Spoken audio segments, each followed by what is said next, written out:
Welcome once again to The Brave Front, a podcast with a single purpose, to talk about men's mental health.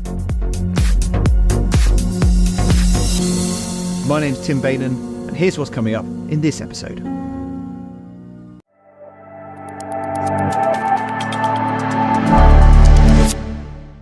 And sure enough, I was diagnosed with severe Crohn's disease, having presented with a bowel perforation, losing 30 centimeters of my small bowel, my terminal ileum. If I had continued in that way, I would have lost all of my bowel.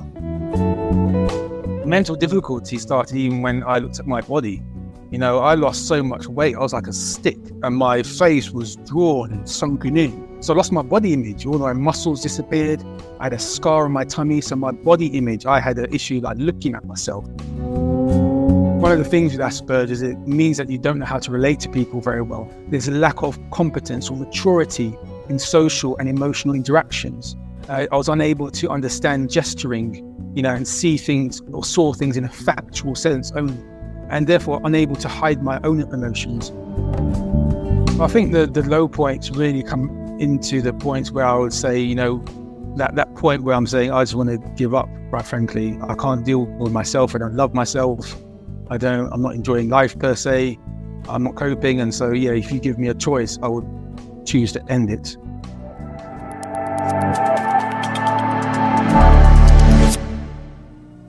That was the voice of today's guest, Dr. Nicholas Peat, who, just like every guest on the Brave Front, has an inspirational story to share with us. And that's the whole point of this podcast.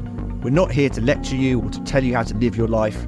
We're here to inspire and to help you to make a positive difference to your mental well-being. Certainly not through anything I have to say, but rather through the incredible life stories of our guests.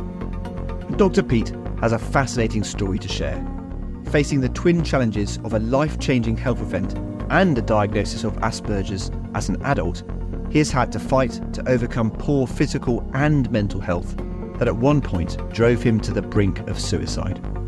Losing part of his bowel due to chronic Crohn's disease and subsequently adopting lifestyle choices that further exaggerated the social awkwardness brought about by his Asperger's, life for Nicholas became almost unbearable. Today though, he is happy to talk about all that he has been through, in the hope that his story can help others facing life-changing health diagnoses, all coming to terms with their Asperger's or autism. And I can relate to a lot of what Nicholas told me in the interview you're about to hear. When I was diagnosed with prostate cancer aged 40, I found my own mental health challenged like never before. I couldn't get my head around why I had been struck by a disease that is more typically found in men 30 years older than me. I was also terrified of what would happen to me after my treatment and what my life would be like. It was fear of the unknown, a disbelief that something so bad was happening to me, an anger at the injustice of it all, and even jealousy at the normal life that my friends and other men my age were leading. So the whole discussion around mental health and physical illness is a really important one. Half of us will be diagnosed with cancer in our lifetime, and unfortunately, as we age, our chance of developing chronic disease increases.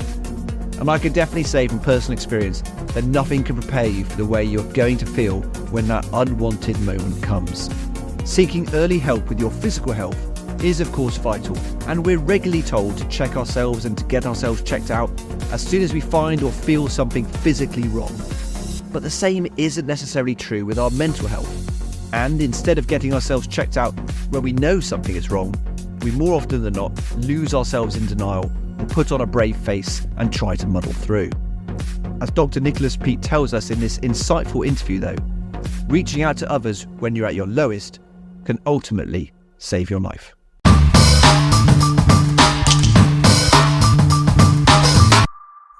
Dr. Nicholas Peat, thank you very much for joining us here on the Brave Front. Really, really grateful for you giving us your time, your valuable time. Really, really appreciate you doing so today.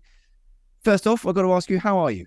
Well, I am good, and it's great to meet you. And thank you so very much for inviting me onto this excellent podcast of yours. And, it's been a busy old week, but, I'm glad to just take a little bit of time just to talk to your community. Really, really grateful to you. Thank you for that. Listen, we're here today to talk about a variety of different things and a couple of things that are a major part of your life, a life-changing health event that I know sort of shaped a lot of what you do professionally and obviously shaped your personal life as well. But before we sort of dig into that and some of the sort of mental health challenges you've faced along the way as well, perhaps you just give us a little bit of background in terms of your sort of professional and personal background, if you wish, in terms of, who you are and why we're talking today. Yeah, wonderful. So yes, I'm the doctor, you correctly, medical doctor, GP trained, but also have postgraduate diploma in nutritional medicine. And that's the story to why I've got that in the first place, which I'm sure you'll uncover as we move forward. Father of two, one's 18, the other one's 14, so they're not in nappies. And have different challenges now, right? More expensive and pricey. And a wonderful wife as well, Vanessa. So I think that's enough of me, quite frankly. I'm a doctor. I'm a hard-jobbing doctor. We also have a company as well, actually, that does nutrition, health, and fitness. So that's really where I am at the moment. So retired from, well, not really retired. I gave up my partnership job about a year ago in the NHS. Still do some NHS work, but also passionate about nutrition, about lifestyle medicine, about getting people fitter through healthy lifestyle choices. A dad to two teenagers. That's got to be it. That's got to be so. My son's just turned 13, so I'm a little bit down. I'm at the bottom end of that teen journey. Yeah. Just please tell me it gets easier. Does it get easier, or is it a nightmare to go through? If you do it right when they're younger, and you keep on doing it right when they're getting older, absolutely it gets easier. But that's probably another discussion. Yeah, definitely. We're straying off topic a little bit. Obviously, medicine has been a big part of your life. Do you come from a family of doctors? No, it's just myself, actually. When I think about it, got dad who's a teacher, mother, businesswoman, wife, performance nutritionist, but also has done medicine in a background as well. So, so not really a culture of doctors per se. And this podcast, obviously, we like to talk about mental health. We like to talk about some of the issues that affect men across the country, especially with their mental health. How do you consider, or how, before we sort of delve into some of the events that sort of have shaped your life and recent years, how did you, or how have you always sort of looked back on your own mental well-being over the years? Do you deem yourself to have plenty of mental strength and resilience, or is that something that's tested you over time? I think everyone has testing times in their life with mental health, and I'm no different. So I've been in places where, if there was a button that said live or die, I would have chosen the die button, but the button wasn't there. That was not necessarily I've got some pills and we'll take them, but it's a psychological position. So I've been there, definitely. I've had to battle against anxiety, anxious thoughts. I've had to deal with worry in the mind and waking you up and insomnia. So that for me is mental health. Though I haven't been prescribed it or diagnosed with it or gone to the doctor with it per se, I still have had to engage in strategies to seek help where it's needed, get support where it's needed over time. So it is not perfect by any means. Of course now, well, I say of course, but with an awful lot of work and over time and with maturity, much able to look after those things much better. So when a worrying thought comes to me, I know how to handle that worrying thought. I know how to not worry about it, not panic, not to stress out. And that means I can actually go back to sleep again. So whereas before I wouldn't go back to sleep. I always was thinking about it, worrying about it, trying to make this investment, that investment, just get some more cash flow in. They're taking away the, what do you call it? Once upon a time, the European Working Time Directive came in. And so we did surgery and we got our extra payment for doing the extra hours that we had to do, our banding, we called it. And then when the European Working Time Directive came in for medicine, it became unbanded. So that means of my salary just chopped in half. We had a young kid, we were going in nursery school. You know how expensive nursery was, more expensive than my housing costs. And I had to rely on my wife's student loan. And that was a worrying time all those years ago. That's 18 years ago we're talking about now. But nonetheless, it was a worrying time. And so, it has been difficult, but there's been a journey. It's an interesting one, because I think for those of us who aren't in the medical profession, who aren't as qualified as you are, and has seen so much and have that knowledge of the human body and how everything works, I think we kind of assume that our doctors are on a different level than us in terms of mental strength and resilience. You've seen so much, you've trained for so long, you understand so much, you've helped so many people along the way. Nothing. I'm assuming that's not the truth. Fair enough. The suicide rates in doctors are higher than the national average. So mental health burnout is common. Alcoholism exists.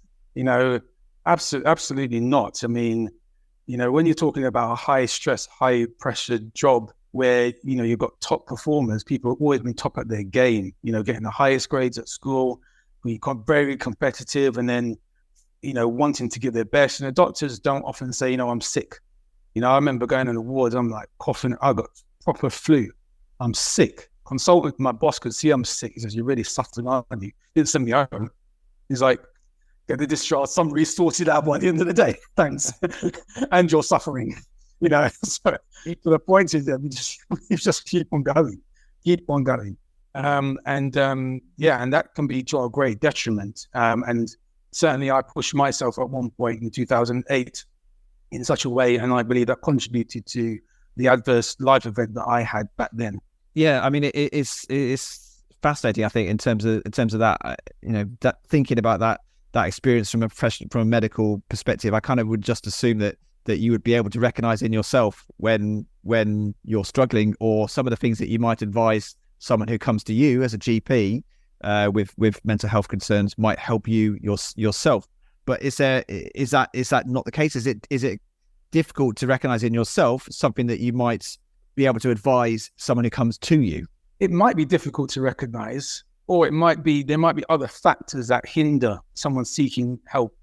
There might be embarrassment, for example. When I had my event, I had all my bits out amongst colleagues, and that can be very embarrassing. Who do you go to? Talk to your GP colleague, friend, or if you're not even a GP, you might be a respiratory doctor and don't deal with mental health at all. If your patient got mental health, you say, "Go, here's the psychiatrist, or go back to your GP to discuss it." So, it's not to say that every doctor deals with mental health on a regular basis. A radiologist, they don't see any patients, they see images. So, it's not so straightforward, put it that way. And doctors are humans too. Sure. So let's talk a little bit about your medical journey and what happened to you. Let's rewind the clock a little bit. I've read a bit about some of the things you've written in the past about your experiences, and it started when you were a child with abdominal pains. Is that right? Yeah. So as a child, or as a teenager, I think I remember certainly having abdominal pain and going to A&E department. They gave me pethidine. The pain went away. So it was a painful event. But then I didn't really have that much stuff going on. I think most of the symptoms actually probably cropped up towards my 20s when stress levels were higher, back at university, et cetera, doing all your lectures and stuff, moving away from home, maybe not having the best diet and things.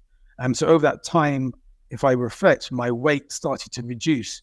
Now that was also, I stopped doing as much martial arts.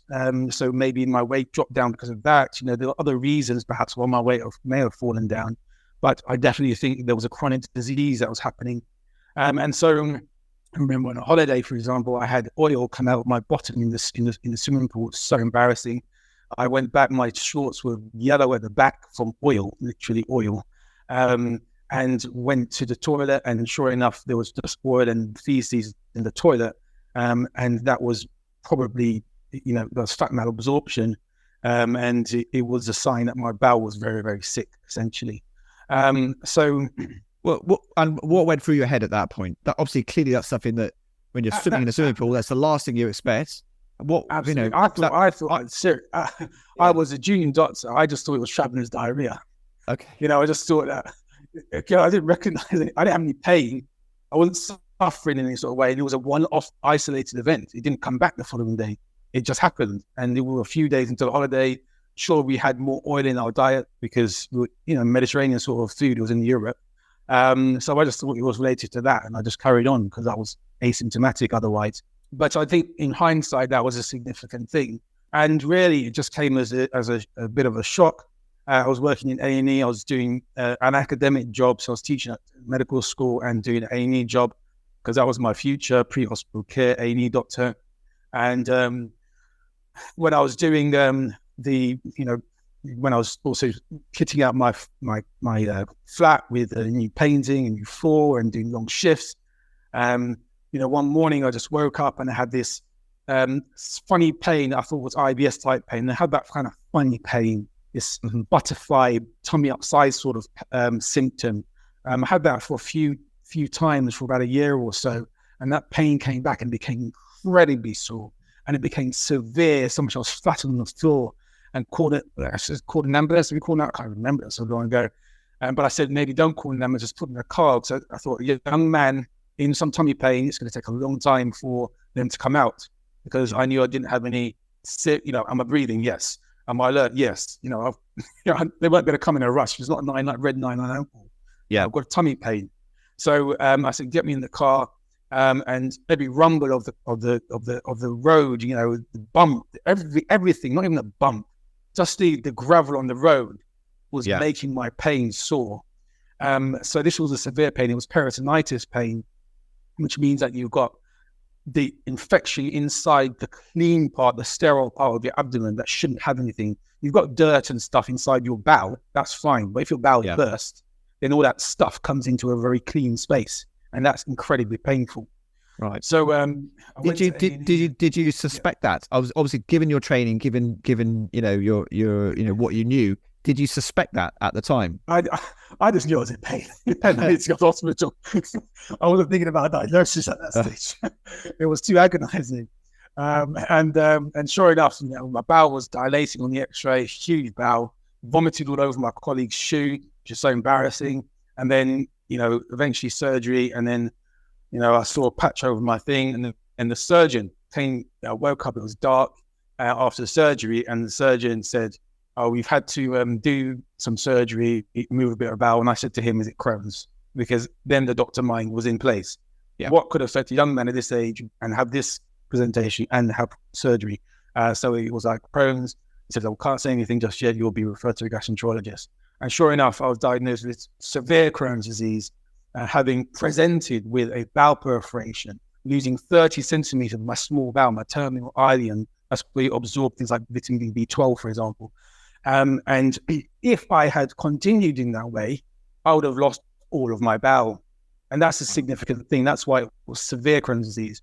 And, that couldn't happen. So the consultant was like, "Well, here's this azathioprine tablet." And I said, what I know what it does to people's life. It was used to be using chemotherapy.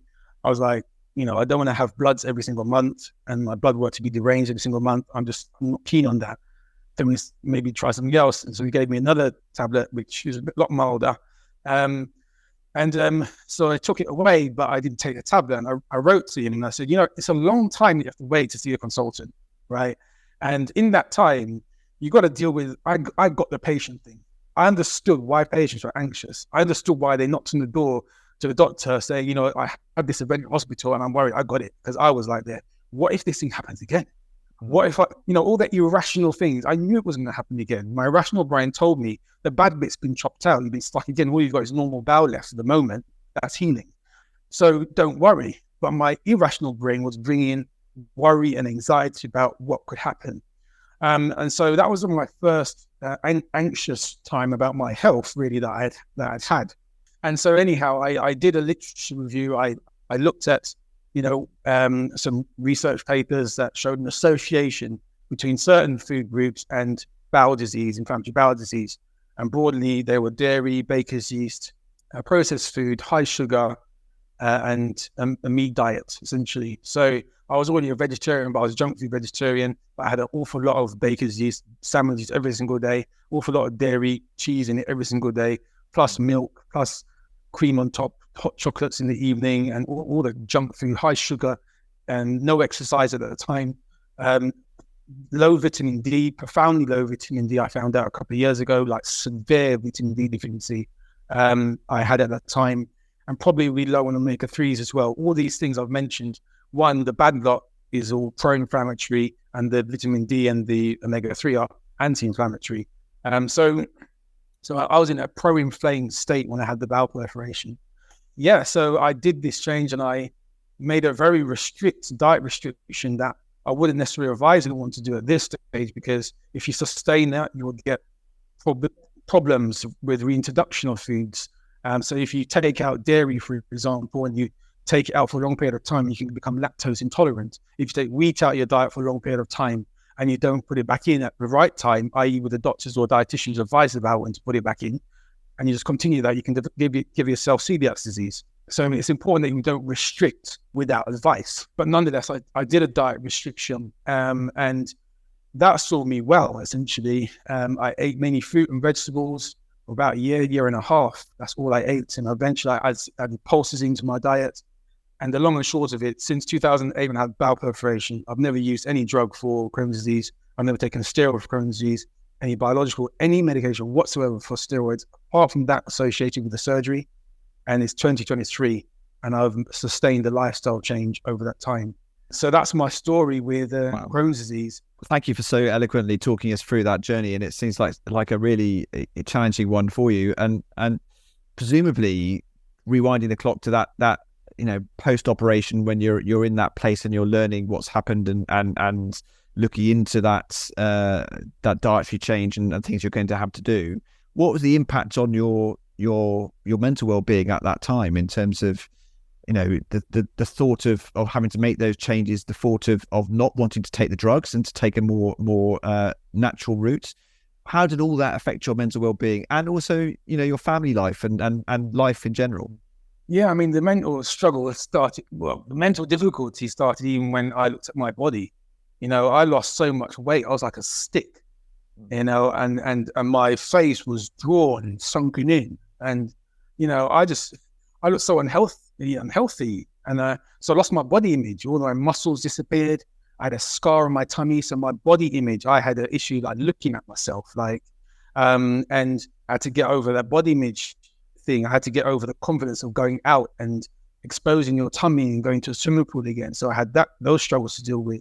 The worry about the flare-ups. If I did get any abdominal pain, I had the anxiety about whether it's another bowel perforation. So I ended up in A&E once again with it. Thankfully, the surgeon didn't do a CT scan. He was skillful enough just to do an ultrasound scan and not put all that radiation in my tummy, and discharged me home, and the pain went away. So there were anxious moments, without a doubt, that I was dealing with. And as I went through my dietary change, I had no problems putting that in, because I saw that as my only gateway, essentially, and I didn't want to do the medicine way. And the thing that really struck me was some of the resistance I felt in society by my food restriction. Strange looks in restaurants, or like a puzzled waiter, friends taking a mick, even colleagues looking at you, and saying, well, why are you eating that, and why are you eating this? So that was very difficult at times, because at the end of the day, going to any social event where they've got food spread and I'm only picking the certain things, and I walk away and then seeing people look at my plate and in disapproval, or looking at me strange, or what have you. They're making the assumption. They're making the assumption that you're a picky eater. They're not bothering to find out anything else. That's right. Yeah, that's right. They're not finding out anything. They don't know me. They don't know my situation or what's going on. So I had those challenges to overcome. But I had a stoic mind. I mean, this was my plan, and I was going to achieve a goal. So I was going to stick with what I had set my mind to. And I think when you have a goal in your mind, despite setbacks, you're going to keep on going for the goal.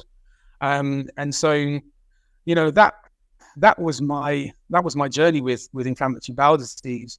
But beyond that, in my 20s, I probably struggled with some anxieties and some degree of low self-esteem as well. In my 20s, I was before the bowel perforation. So the bowel perforation just added to other money worries and, low self-esteem issues and other things like that. And of course, I was undiagnosed at that stage in terms of Asperger's or ASD. So I was completely unaware about how I did life, how I socialized with life, how my communication was in the family, and stuff like that. So all of that stuff was to transpire later on in life.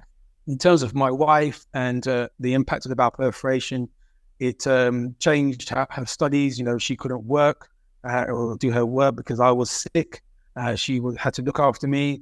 So it impacted her career at that stage. It also impacted her in a powerful way. She became interested in nutrition, but she supported the dietary change that I made. And so, quite frankly, I couldn't have done it without a supportive wife, so without Vanessa. For my children, I ate an awful lot of melons at that time because it's such a water-based food, and I had huge amounts of it. I had like half a watermelon for my breakfast, for example, in the early days. And because my daughter saw me eating melons a lot, she associated that disease. So as an 18-year-old, she still doesn't eat melons. And so it did have an effect. That restriction or that dietary change had an impact. And so, we see that often in families, if we're going to the more doctor mind, in terms of, when you ask the young person, so what about your family history? And you see that mum and dad have the same issue, and it's just mimicked in the child. They associate. It's an obvious. You can see it as an obvious connection, can't you? Someone associate, and obviously your daughter doesn't want to see you in pain, and sees that as something that's helping you, and therefore she's linking the two in her mind, isn't she? And that's that sort of associated, issue. Throughout that time, throughout that whole anxious time when you were worried about your health and your well-being and the impact it had on your family and professionally as well, did you ever have an outlet or an escape somewhere where you could go to, someone or something that you did that was able you to kind of take your mind away from your worries at the time? Did you have an outlet? Well, the problem is I didn't have a proper escape. At that stage, I was not exercising. So that had an impact, because the stress levels caused me to be emotionally reactive, caused, what I would call dishonorable speech to my wife. It will cause arguments. It will cause, just marital dysfunction, quite frankly. And because it was causing such a deleterious, having such a deleterious effect on me, it meant that I was just getting worse and worse and worse. And because I was also having issues with not being able to connect with people well. So I didn't, how guys have boys they can talk to. I didn't have boys I could talk to, a boy to talk to, or a guy, friend, a best friend, for example. I had associations to marriage, so we need other married couples, for example, but I had lost touch with people I knew at university and at school. And so we didn't have that closeness. I didn't necessarily talk to my brothers per se about it. I got two brothers, one much younger, the other a bit older. And so, so I kind of just suffered in my own head. And that had an impact on our relationship and on my parenting, because you're more short and sharp with your children as well. So I was going to say, was there a particular low point that you remember? Well, I think the low points really come into the points where I would say, that point where I'm saying I just want to give up, quite frankly. I can't deal with myself. I don't love myself. I'm not enjoying life per se. I'm not coping. And so, if you give me a choice, I would choose to end it. So that's probably my lowest point. I can't remember exactly how old I was at the time, but it was in my probably late 20s, I think. Definitely in my late 20s. And from that, eventually it led to, doing some therapy. And that helped, with understanding core beliefs. So I had a lot of core beliefs that were erroneous, and those that had to be fixed, and was fixed over time. We did marriage therapy, marriage counseling, and I learned an awful lot about communication because, coming back to the whole thing about Asperger, I didn't know how to relate.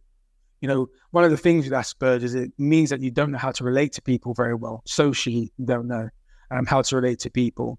And when I got assessed for that, I think I was diagnosed in 38, I think. My score for social relatedness was very, very high. It was the highest score. And that social relatedness basically means that there's an impairment of non-verbal communication and peer-to-peer relationships. Hence, I couldn't form or maintain relationships very well, close ones.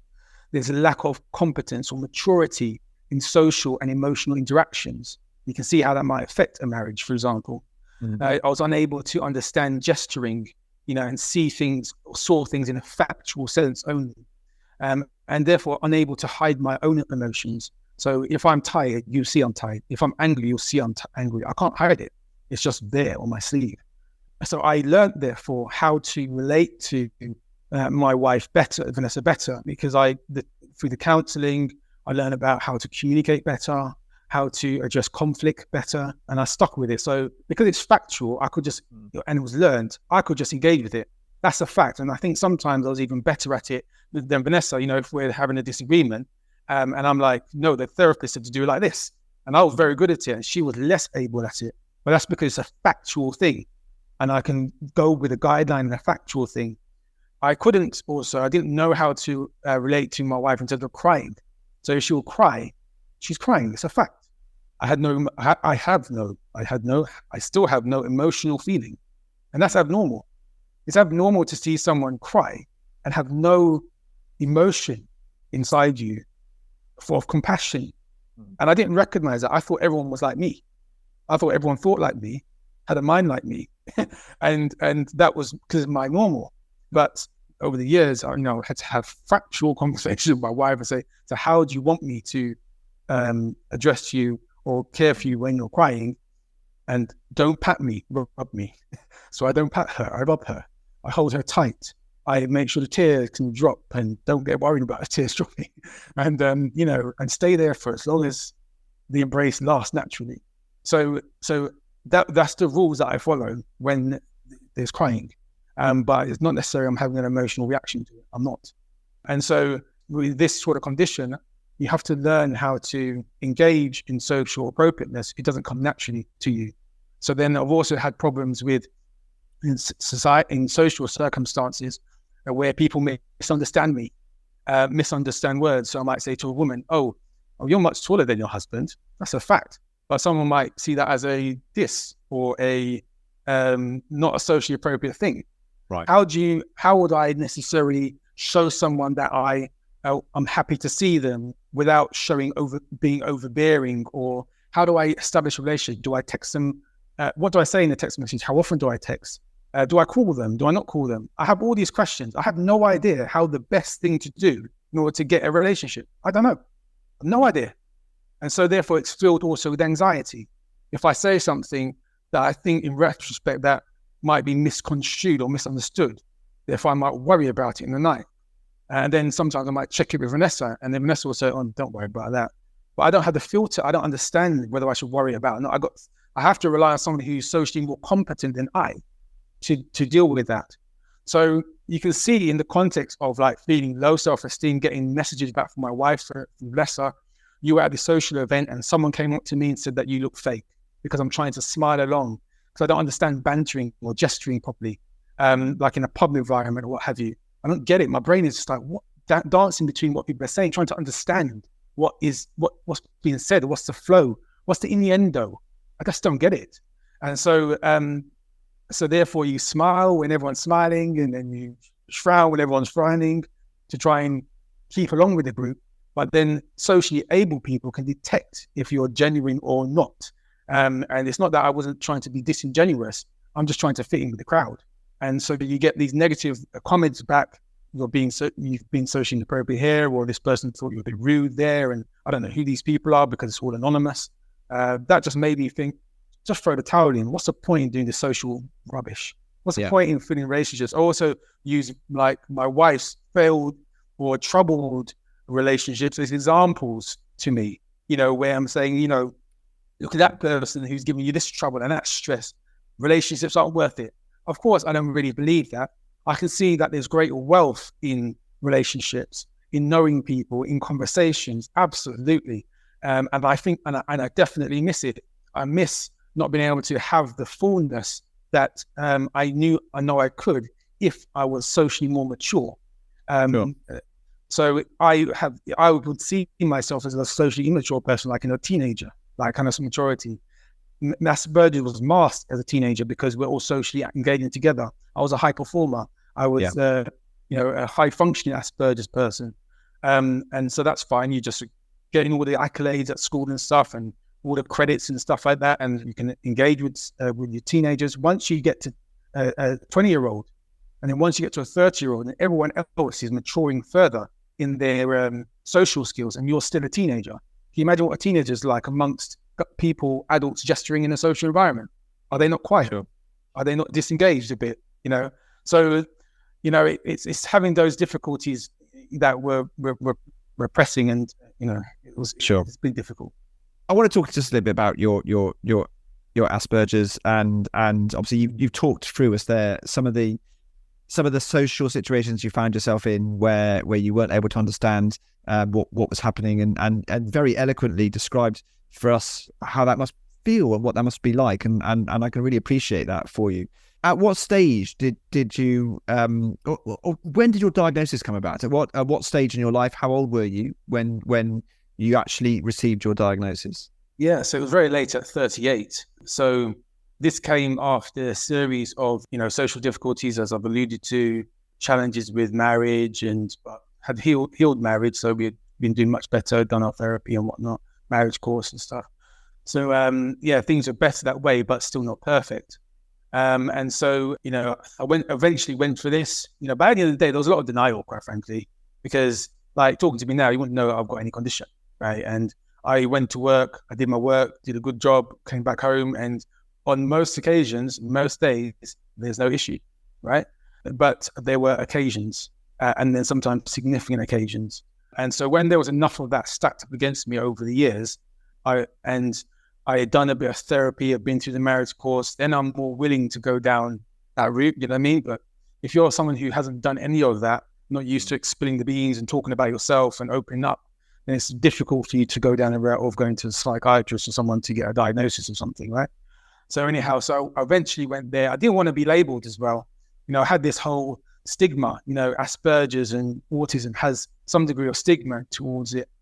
Some of my patients, or a lot of my patients, most of the patients I see with Asperger's aren't necessarily high performing, just have workplace-based issues. These are people who have severe mental illness, take overdoses, they cut themselves, they are referred to, if they're young, they're referred to CAMS and mental health services. So, I'm aligning myself with that patient group as well by this diagnosis. So there's all that psychology as well. So after overcoming those things, I was happy to go down the route of an assessment.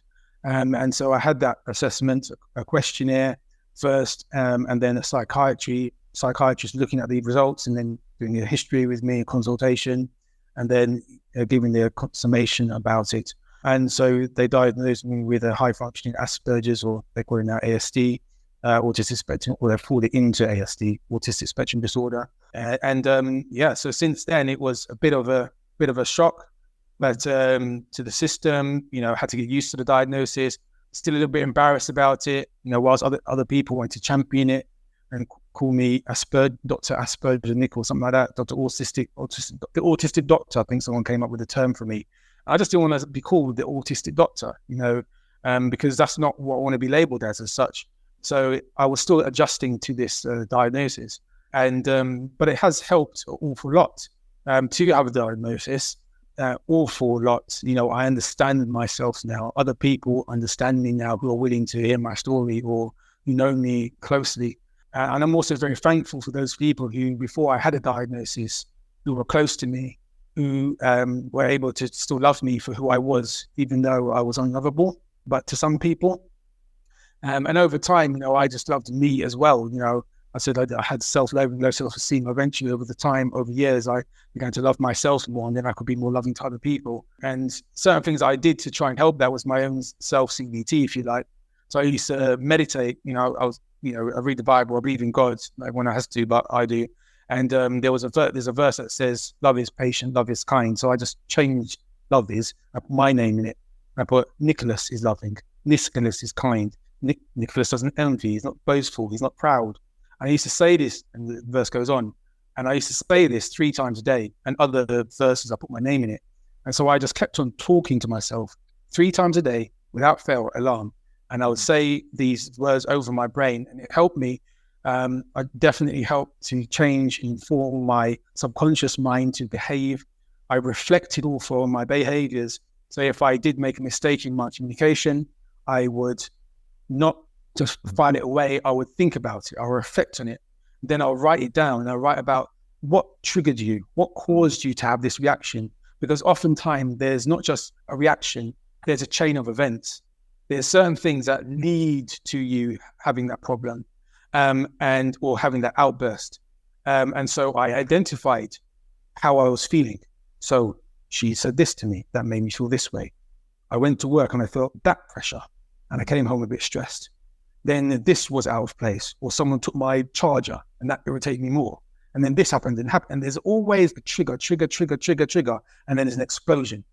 And so therefore I was able to say, well, if I'm late at work, what am I going to do? Maybe I go to the gym and have a swim before I come home. Mm-hmm. If someone takes my charger, I'm not going to assume that someone's taking it. Now, I may have lost it. I'm going to calm down about it. It's not the end of the world if my battery dies.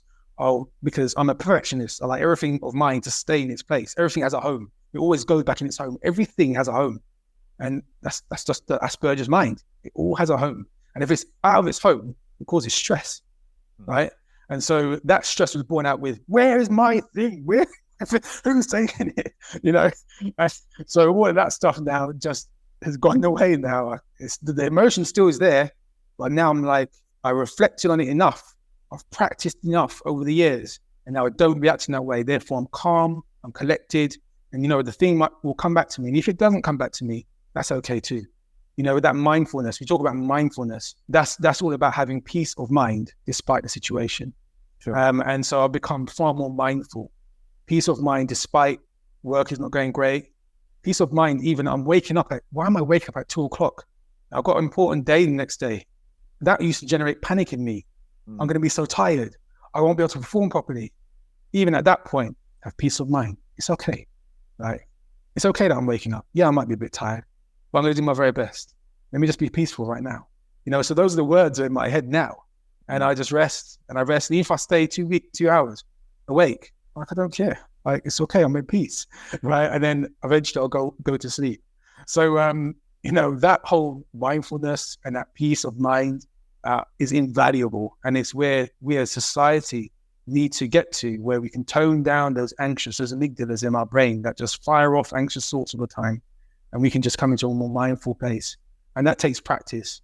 People think that you can just do mindfulness straight away. No, it's not. It's a practice. You got to practice at everything, and so you got to practice about how changing your reactions, reflecting on it. You got to practice saying helpful affirmations every day.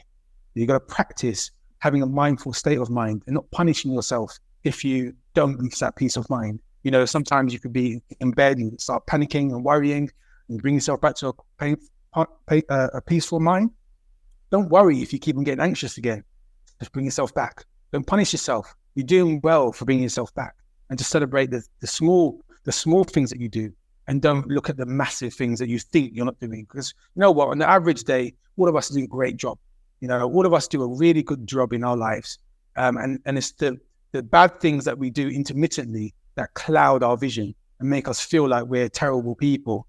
And that's just not true. So I think we should celebrate life and celebrate peace of mind and work towards it every day. Couldn't agree more. And I think you're living proof of practice paying off. So I think that's, you're practicing what you preach, definitely, which is fantastic.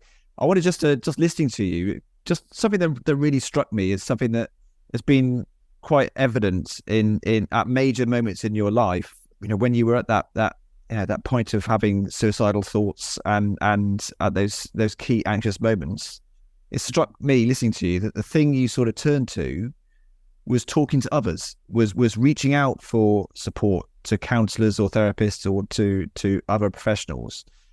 How important do you think that was to you personally, and how would you advise others in that same situation? Was that the thing that saved you in terms of taking that step to reach out for that support? It absolutely. It was one of the things that was important.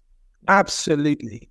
Yeah. Opening up is fundamental, because if you don't and you hide it, it becomes this monster that grows in your brain, and it becomes bigger and bigger and bigger, right? And it's so and almost uncontrollable, right? So the only way to get out of that is to express it to someone else. The only way to release it is to talk about it with someone else. Talk about it with the right people you can trust. Talk about it with people who are trained professionals. Absolutely, I couldn't agree more. But that is not the be all and the end all. Because the message is, as I've told you, now that I realize, the work had to be my own. I had to use the tools that I learned from therapy, from be it whatever personal therapy or from marriage therapy, whatever thing I was using, whatever book I was reading, whatever YouTube thing I was watching or whatever. I had to make sure I was putting the right things in and I was practicing that which I was learning. I think oftentimes people think that therapy should be like how a pill is. You take the pill and you let the pill do the job. Therapy is not like that. Therapy is a process, right, that takes you on a journey of healing, but also gives you tools. And if you use those tools, then you're more likely to get the benefit from it.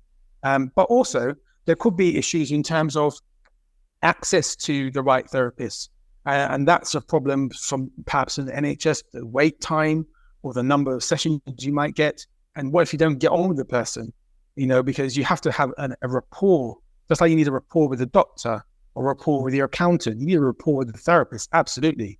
You need to be able to trust them, and they need to be able to understand you fully and you have to gel with them. So finding the right therapist for you is very important, and sustaining it for a time period that is useful so that you can get the information that you require. Having the option to be able to tap in again, intermittently if you need to, or go back to the person if you need to. Doing other things that are helpful for the mind. So in the time when I'm thinking about anxiety and worry, I never used to watch things that cause increased anxiety and worry. So even now, I still don't watch horror movies. I don't watch anything that can cause me anxiety. Sometimes I do, might be, but by and large, I don't watch anxious things because I don't want anxiety to fill my mind. And in that time, particularly the delicate, probably I could do it now, but because I'm more healed. But in the delicate time, I was only going to put things in my mind that were helpful to me, things that are positive to me, things that supported healthier mental well-being. And so for a depressed person, I tell the depressed person, don't go and watch depressive things or things that promote suicide or where people are struggling with it. You watch things where people have recovered from it, where they got through it. You read a book that shows, you read all the positive things, ways and strategies to get over it, and don't put toxic things inside you. So making your environment one that supports good mental health. And sometimes that can be difficult for people to achieve. And my heart goes out for people who might be in a situation where their mental health is declining and their home is in disarray. Like everyone else is in trauma or a difficulty, or, they can't move and they can't move out of that situation. They're stuck in that situation. And so when that is in that scenario, it's much harder for a person to be able to recover and manage their mental health than it is for someone who has a supportive network around them or a non-toxic environment around them. That said, it's not impossible for a person to be helped in those situations and to get better. I'm just saying it might take longer and it might be harder. So absolutely, therapy is fundamental. Talking to people, to loved ones, and also sharing your problems only with those people you can trust, because there's also people in your social circles who might be your friends. You can break a thing to them, they'll spread it all over the place. We're not talking about people who break your confidence. You need to be very certain who you speak to about what you speak to, and make sure you're careful about choosing who you speak to so that you get the right response and the right confidence from that person. Can I ask you? Obviously, you've taken on a lot yourself there, built up your own toolkit essentially of the things that work for you, and the different paths you've taken as you've discovered and learned what works for you. Has any of that changed how you advise others professionally as a doctor? Definitely, yes. Life experience as a doctor absolutely makes a difference. Someone brings their child into me. I know I've had two of them, so I know about the sleepless nights. I can relate to you, right? I have a lived experience, So absolutely, the more experience I have as a personal person, that informs my professionalism. And over the years, as I've learned about marriage therapy. I've learned from a marriage specialist about techniques, about conflict resolution, about things that help. So if someone comes with marital stress, I can literally give them the same things that I've been told, the same things that I employ, and tell them also. And you know what? Those conversations tend to be a bit longer because they're far more in depth, and you're really building into the person because you want them to really get. And they're always very thankful at the end of it. They're always very thankful, because they see that you're really trying to pour into them and give them as much tools as you possibly can in the short time you have with them. So it definitely impacts from everything from the Crohn's disease and health lifestyle to dealing with low mood and anxiety, to everything. Everything I've said above informs how you do medicine. and therefore enhances your medical practice because it makes it tangible, makes it real, and it makes you more relatable to the patients, and then patients value that. And as a doctor, I feel more fulfilled because I can connect more with my patients. So when I had my bowel perforation, I have pain, I'm like, be grateful for the pain. Now I know what it's like to have severe pain. I can empathize more with people. I've been in pain at that time. I said, don't be be grateful for it. Now I can understand all my patients when they've got severe pain. I can have greater empathy to them. I have a great understanding to them about what they're suffering with.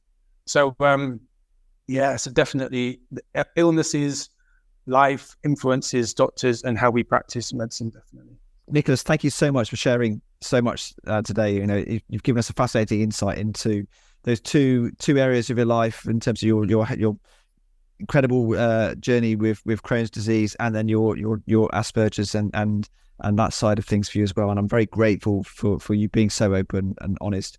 But I've got to end in terms of, let's look to the future. I mean, you look today, you look the embodiment of health as I look at you on the screen here. What does the future have in store for you? How do you see the future? The future for me would be a future where I can work a bit less, perhaps. That would be a good thing.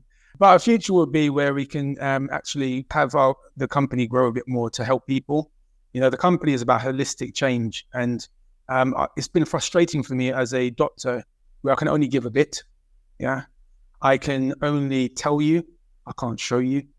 Yeah. And I listened to one retired GP. In fact, I looked at his notes yesterday, actually, the comment that he made or someone else made, I can't remember, telling a patient doesn't change them, but you have to show a patient how to do the thing. Yeah. And that's when you're talking about behavioral change. We've spoken a lot about behavioral change today, but it's about behavioral change for people and helping them, showing them how to do a thing. And in terms of an example of that in what we're doing in terms of our IBS program that we're launching, IBS can be done from a diet point of view. So you can just address the diet. But what about the psychological impact of it? So in our course, we also have stress management in it. We also have body-mind activity like Pilates in it. And we also have cook-along sessions and sources that are suitable for IBS. So you learn how to cook better food for yourself. You learn about the food. You learn how to manage your brain. And then you gain the benefit of the physical wellness by doing the Pilates. And that is a holistic approach to it. It's the same approach I had to take to my disease. And so I'm excited about that future that we can give to people a holistic way, showing them a holistic way of changing their lifestyle for a better future. If somebody wanted to find out more about your company and the programs you just mentioned, how would they find out? Where can they go? So they can go to www.ucunutrition.com. That's www.ucunutrition.com. The UCU stands for Uniquely Created You. And because we're all uniquely created, I believe, to be the best versions of ourselves. And you can also call us on 01604 320 346. Nicholas, thank you very much. I wish you all the very best for the future and happiness and good health going forward as well. And thank you for your time today. Have a fantastic rest of your day. Thank you very much. Thank you very much.